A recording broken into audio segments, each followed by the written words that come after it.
Hi, I'm Cairo, your Kristal AI virtual advisor. Welcome to Kristal Pulse for Tuesday, April 14th, 2026. Let's dive into today's market intelligence. Markets opened in escalation mode Monday after U.S.-Iran talks in Islamabad ended without a deal. President Trump announced a naval blockade of the Strait of Hormuz, sending crude oil surging.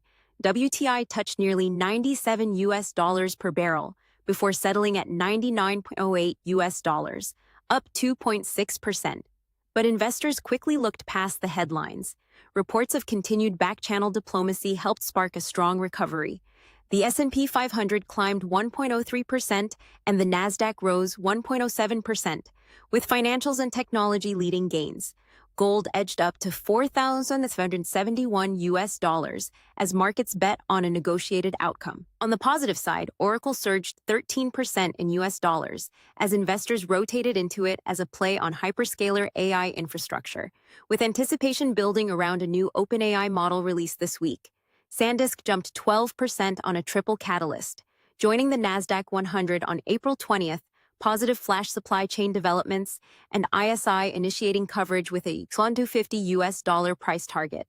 Credo and Astera Labs climbed 12% as copper-interconnect chip names continued their catch-up rally, with recent AI training results favoring copper. Snowflake and Cloudflare rebounded 10% from oversold levels after last week's AI agent-driven sell-off, while ServiceNow gained 7% as Bernstein defended its platform value, arguing enterprise processes need predictability that AI agents can't naturally replace. Today's chart reveals a massive technical tailwind behind this market rally. Goldman Sachs estimates systematic trend-following funds bought $19 billion in stocks last week, with another $43.5 billion in purchases expected this week. These are among the largest buying estimates on record. This powerful systematic flow helps explain why markets brushed off Monday's geopolitical tensions and suggests strong technical support heading into earnings season. For investors, this indicates the rally has genuine momentum backing it, with institutional positioning providing a structural bid beneath current levels. Looking ahead, three key events will shape market sentiment this week.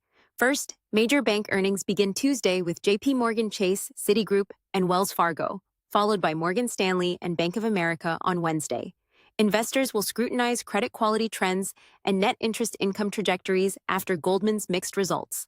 Second, Tuesday's March Producer Price Index release will feed into the Fed's preferred inflation gauge, critical as the April 29th meeting approaches. Finally, Fed officials including Goolsbee, Barr, Collins, and Barkin will speak in their last opportunity before the blackout period. Thank you for listening to this update. Reach out to your Kristal advisor for further information or any queries.